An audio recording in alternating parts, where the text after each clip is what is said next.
Hello everyone. Kaise hai? Namaskaram. Nisambula Vinaka and welcome to another episode of the Sangam podcast. Today I am on Darug land of the Eora Nation and I'd like to pay my respects to the elders both past, present and emerging and thank them for sharing with us their immense knowledge on how to care for this country. In this episode, we are going to be talking about acceptance. Acceptance of LGBTQIA plus young people in their families and how to make that journey. With me is Kiran Aunty, who is going to be sharing her journey of accepting her gay son. So welcome to all our listeners. I'm Salvin and today I'm going to be interviewing Kiran Aunty, who's going to be talking to us about LGBTQ issues and how she or her journey in accepting her son. So my first question to you, Aunty, welcome and thank you for giving us your time. My first question is, tell me a little bit about yourself. Where were you born and how were you brought up? I was born in Suva at CWM Hospital, but originally I'm from Ba, and the reason I was born at CWM Hospital because my mom's parents lived there, or my mom's mom lived there, and so just to give birth, she went to Suva. But born in Suva, but bred in Ba. Okay. Yes. So, that was the practice, and it might even be the practice today. I remember my mom went to her father's, place, and that's where, but my brother being born there, and we used to stay at my nana's place. So, Auntie, the next question going into, and we know the reason behind this conversation is because your wonderful son, who you've accepted, and you've made that journey as a mother who, you support your son, and you're there in Mardi Gras floats and all that. Was there ever a time where you suspected something? Were there any signals that made you think that your son might be gay? I think there was a time when I suspected and I asked him, but I think he himself wasn't sure what was happening to him, if he was or if he wasn't, because it's not easy for them to know straight away what they are going through. Definitely. And so when I asked him, he said no, and then I just said, okay, he's not gay, and that was it. So tell us, Auntie, about the time when, he actually told you that he's gay. Okay, it was on the 12th of April. You remember the date, which is... Yes, just a day before my birthday, and we were getting ready to go to a puja function, and so Shiva came to our bedroom, and he goes, "Mine, Papa, I have to tell you something." And I just thought, what does Shiva want to tell us? And then he said that I'm gay, and I just burst into tears. Right. I just burst into tears, all these things started flooding into my mind that, oh my goodness, my son, how is he going to be treated by the society? What will they harm him? Will they call him names? How is he going to cope with all this? And it's a very difficult journey, right? And I was worried to death. And it was also it was hard to accept him straight away as well, right? And so my husband said to me that, why are you crying? You don't have to cry. He's our son. So we just have to accept him and support him. Regardless of what obstacles he goes through, we are there for him. Auntie, so, you just mentioned that you didn't accept him there and then. And so what was the reason? What was the main reason behind you not accepting your son that very moment? Was it religion? Was it societal pressure? What was it? I would say society plus not having enough understanding, not knowing much about LGBTQ. Yeah, which takes me back sort of to, when you mentioned that you asked Shiva in the beginning and he said no. And, I think back to my days where when growing up, I had never seen anything around me. The only references we had were, the Hijra community or the Kinder community that we've seen in Bollywood films, who have, fought the fight for so long for us. Gay people who are now coming in, the trans community has been fighting for us for such a long time. And I agree completely that, not being able to understand is because, we haven't seen examples, we don't know. Did you blame yourself? I did blame myself. I asked my God, where did I go wrong? Why are you punishing me? Right. What is this punishment for? Why are you punishing my son? Do you know what he's going to go through? It won't be a very easy journey for him. And it's not only for him, for the entire family. Because we love him so much. And as it is, I actually see, at that time, I could see that it was very difficult for them to be accepted. It's getting better now. It's getting better now, but I was just so worried that my son has to go through so much. Do you, when you did finally accept Shiva, do you remember that moment? Do you think you know how long it took you, and when was that time when you knew in your heart that my son is, I accept him? It didn't take me long, to be honest with you. I would say you'll probably laugh at me, just a month, I would say. No, that's great. Yeah, honestly speaking, I would just say, because I think I love him unconditionally. And there was no way that I could not accept him. I didn't straight away, but then I couldn't just live in the same house and make my son feel that he's not been accepted. And that's like giving him mental torture, emotional torture, because he himself is struggling, right? And on top of that, if I don't accept him, then it's hard for him to live in the same house and think that, oh my God, my parents are not accepting me, right? And then actually I have got a beautiful family. And my dad, he could actually see that I every time I went to see him, because I would see my papa every day, and he would see that I was a bit worried about something. And then he asked me what was there on my mind that was bothering me. So that was going to be my next question. Coping mechanisms. How do we cope? And you've talked about your family, and I always think this to myself, and I've shared this with other people as well. The community that we come from, we often think that the community and the family is our weakness, but in fact, it is our strength.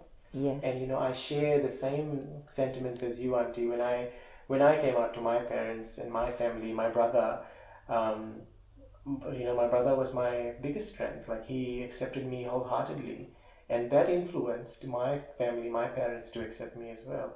So, but which was going to be my next question, which is, so coping mechanisms. So what family is one? What else did you, do to support yourself? Did you talk to other relatives? Did you read anything online? Did you?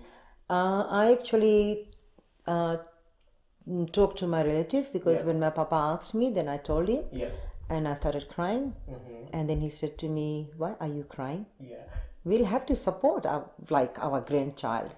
We have to support him, and this is nothing to cry about, right?" And then he actually called my brothers, and he had a meeting, and he told my brothers, my sister-in-laws, that we have to make sure that we support Shiva 100%, and make sure we all are there for him. And that's that helped me so much. That helped me so much, knowing that my family is behind me, and they are there for my son. So an elder in the family showing that there is support had such a huge impact, which takes me to the next question, Auntie. In Fiji communities, even living in Australia, in New Zealand, in America, we always look up to people who are leaders in the community. So pandits and pujaris and church ministers and all these people, we always look up to them. And sometimes these people make statements which can be harmful to the LGBTQ community. And just talking about the statements that these people can make and the impact that it can have, How do you think that, how did you do it? So I know that religion has a big part to play in who we are, because, we come from a very, where religion is so much, it's celebration, it's Diwali, it's Holi, all of it, it's all around us. Christmas is all around us and everything. How do you think, parents navigate? How do they separate religion from accepting children? And you've talked a little bit about love somewhere there, and I'm just stepping into that. So what can you tell families and people in Fiji and our Fijian community? How do we make that journey? Okay, some people, they follow religion so strongly that they are blindfolded, not to see or not to feel the love for their children, because I think the religion is blindfolding them, right? Okay. But if you love your child unconditionally, it overpowers the religion. And and growing up, Auntie, I've and we've had this conversation too. I haven't been ever able to identify any religion which says that we should discriminate. In Fiji, the religions that we know, the communities that we have grown up in, no religion ever preaches that you should discriminate. It's not religion that preaches you to discriminate. It's people's thinking. And that is exactly, what we were and that is exactly what I was trying to talk about. Yes. Political leaders, religious leaders, so this differentiating and separating that it's a person's point of view, then I'm like trying to think that it's my religion telling me that I should oppose LGBTQ people. I just want to talk about the impact that social media has. Memes that we follow and making fun and jokes about the LGBTQ community. And we've talked a little bit before about young people seeing the examples on social media and what it does. What can you say to people about how careful they can be, or what kind of image they project? I mean, if they are not careful with this, they probably will make somebody take their life. Because people can become suicidal, mental health issues. And this mental health issue can be long term. So they are trying to steal their happiness, their whatever. If they can be much more happier in life by being accepted, and they are taking it away from them. So they have to be very, very mindful. And make sure that they treat them just the way they will treat anybody else. Not thinking that we should be treating these people like this because it's their fault they are like this. I agree. It has a huge impact on the way people see the LGBTQ community. And I think I agree completely that people have to be careful in that space. Which takes me to the next question, Auntie. Were you ever afraid at any time? Like, did you have any, and do you still have any fear in your heart about your son? Like, do you think that there's something that you are afraid about, and you'd like? Yes, I'm still. I still fear that just because he's gay, he can be called names, and he can be harmed by someone, and that's my greatest fear. And that, like, just walking to the train station, walking to the bus station, I worry about him, and I do worry that that somebody who has hatred towards them can harm my child, and it's really hard for a mother to see her child being hurt. And do you think in our community, the kind of knowledge that we have at the moment, do you think people or members of our community will protect LGBTQ children when they see them in danger? Well, I would say there are some good people, there are some nice people who will, but there are people who will not. So, but people are getting more educated. People want, because people want to, they will, but at the same time they need more education. They need more education and more understanding towards gay community. Yeah, yeah. And Okay. you can't, and there are people who will protect them, and there are people who will harm them. Right, right. Yeah. Which brings me to the last question now, Auntie. We've talked about all this, and we now understand that it is a journey, and you've made that journey, and it is possible. How is life different for you now? Oh my God! I celebrate Mardi Gras Yeah. like my Deepavali. Right, right. It's a big celebration for me. Yeah. I look forward Yeah. to marching Yes. in Mardi Gras, and it has changed my life. It has actually changed my life, and it's so beautiful, and to be involved in this, to be supporting my child, and to be there in the Mardi Gras, and all. It's just like I actually look forward to Mardi Gras every year. Yeah. But unfortunately, we couldn't do it this year because of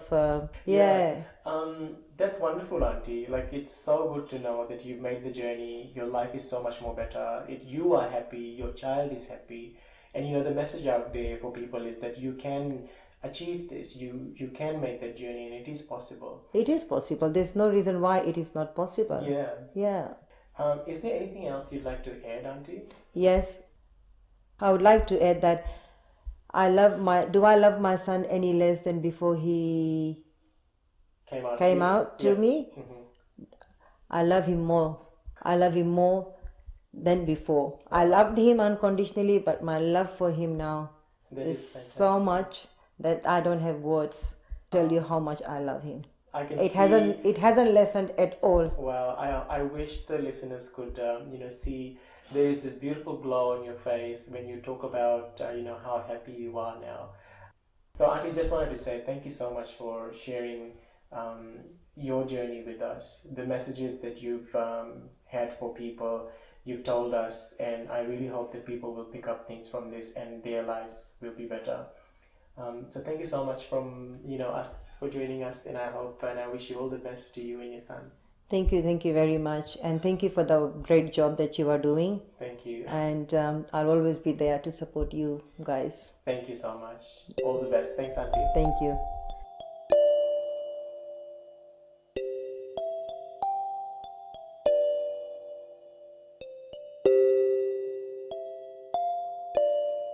Thanks for listening. We hope that you've enjoyed this episode of the Sangam Podcast. Please like, share, and comment, and let us know what you felt.